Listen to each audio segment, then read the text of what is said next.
The first aspect of incident response is understanding the nature of attacks. So, lessons from the field here. Attacks over the last 6 months have evolved at the fastest rate we've ever seen them. So what do we mean by that evolution? So lots of businesses have incident response plans that cover the core scenarios: a malware infestation, some element of insider threat, a ransomware attack, a sophisticated phishing email, maybe some social engineering in some of the environments we see. One of the big problems that incident response planning actually struggles to deal with, and we need to rethink that mindset, is that most attackers think about this as an omni or a multi-channel event now. So it's typical distraction technique, first and foremost here. So I'm over here, but actually I'm over here. But the distraction technique is taking place. I need to be worried about what's over here, and I am trying to absorb the resources, whether it's automation, whether it's technology, or particularly if it's human focus within the business, in terms of diverting attention to where I don't want you to be looking. The other scenario here within the first lens is actually how attackers try to evade. So some of the most recent sophisticated attacks that we have seen have been omni-channel, so they've involved some element of vulnerability exploitation. They've taken into account some aspect of social engineering and how those are combining together to get to people with elevated rights, or rights that can be elevated through privileged access management, privileged identity management. And again, how you take that attack through the organization without being detected that you're there. So living off the land type of attack, as we refer to them, or indeed how data can be exfiltrated without a level of detection taking place or evading that detection. And both of those scenarios are one of the same. So what we're talking about here is looking into your existing incident response planning and looking at those scenarios. So I gave you the headline sort of areas that most incident response plans look at. Very few look at data exfiltration. Very few look at the fundamental questions that get asked when a cyber incident is detected within a business. So very simply, there are 3 questions as a board, as management and operational control in a business, that they're thinking about when a cyber incident is reported. How's it occurred? Where did they get in? Are they still here? And that's a very, very common question that many incident response plans, have to be thinking about. And what have they taken? Okay, so how did they get in? Are they still present? What's gone? What's the exposure of the business? So the first thing we need to be thinking about is what most incident response plans do: give you a structure to control the emotion that's taking place and ensure that you're methodical in terms of how you're breaking down answering those 3 questions. And let's not evade the topic here that there is an immense amount of pressure on security teams at this point in time to try to understand what has actually happened or what is happening, to answer the questions from the various organizations that will need to be informed if data has been proven to be taken within the organization, and even if it hasn't, it's still a reportable incident, particularly to the Information Commissioner's Office and to your cyber insurer, but also to the stakeholders within the business and the customers of your business or your businesses. So those are the key areas we need to be focused on. And most people are saying, what is the level of exposure? And we need to work through that as quickly as possible. But these are really difficult questions to actually answer in most businesses, and particularly most incident response plans that we see day in, day out. So the key focus here is, let's anticipate the questions and make sure that the incident response plan really focuses on how we're going to answer that. Okay, so we've got our framework. What are we going to do to answer those questions? How are we going to validate that? And particularly moving into the next question, which is, are they still present? And if they're evading attack, and continuing to evade attack or communicate with us on internal or external systems, how are we going to manage that? So again, another adjunct to the incident response plan that needs to be thinking about those elements. Now, we've seen organizations, large, medium, and small, encounter the same issues.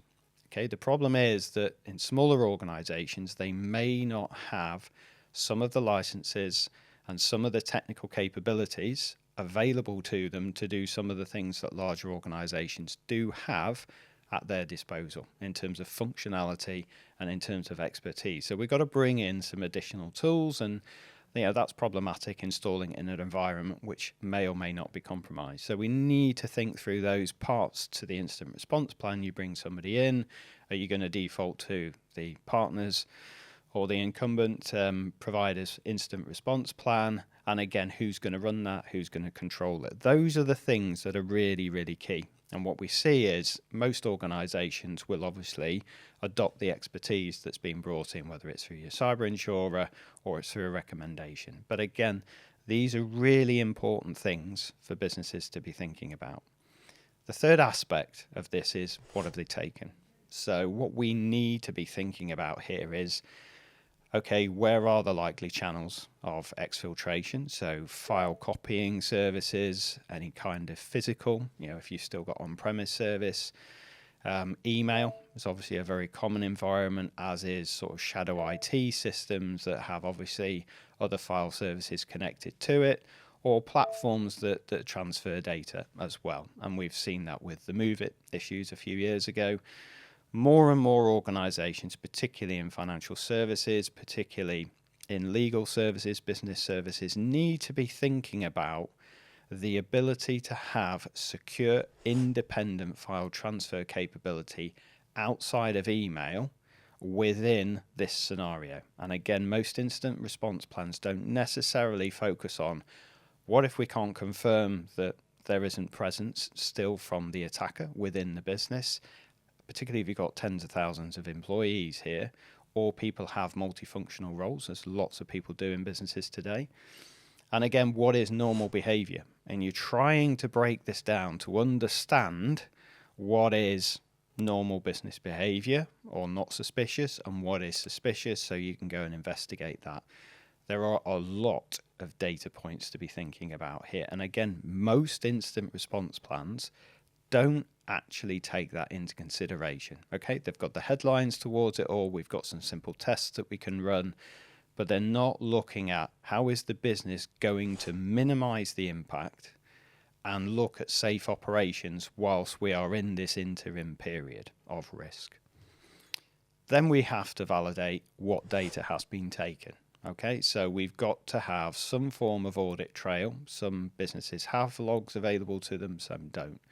So again, we've got to look at that, and we've got to find some way of validating it. And there are many bad actors out there who will allude to having data, and it's actually really quite challenging to prove whether they do have the data they say that they have, and indeed when it was taken, okay, and what route it has been exfiltrated through. And it could be inside a risk, and that includes, everything from physical transmission of data to obviously a snapshot or photograph, some form of digital imaging that takes place on a third-party device which is outside of your control. What we do have to be thinking about there is obviously, from a security point of view, what data does that involve? What's the sensitivity of that data? What's the impact to customers? What's the impact to the individuals involved within that? And how are we going to help, and how we're going to manage that situation? So there's an awful lot of questions around data exfiltration management that need to be included inside your incident response plan. If you don't already do that, then please feel free to reach out to us or any other cyber services provider that has expertise in this area that can help you move that forward. The key part to this is making sure that, firstly, the people involved in doing that analysis within your business really understand that data and understand the user behaviors, because that really helps in ascertaining whether or not something is suspicious and where data may have left the business, whether it was, done maliciously or not within the business. And there's obviously accidental human error that does take place within businesses from time to time. And again, where that data has been copied to and who, may or may not have that data. There are many areas of the dark web that we can't monitor those, and they may be, marketplaces that most of these search engines don't necessarily have access to, or they're new and they're very restricted. So It isn't always immediately clear whether or not data's been exfiltrated, and that there is a reference point on the dark web or anywhere else for that matter as to the fact data has left your organization. So that isn't a reliable mechanism to base any judgment on, and I have to say that. I think most importantly, the business will be trying to understand this as early as possible so it can manage customer communications. And customers on the flip are very, very eager to understand, what has taken place and what data has potentially been exposed, to other people, and what the impact to customers is. And we've seen that with a range of attacks that have taken place over the last 6 months.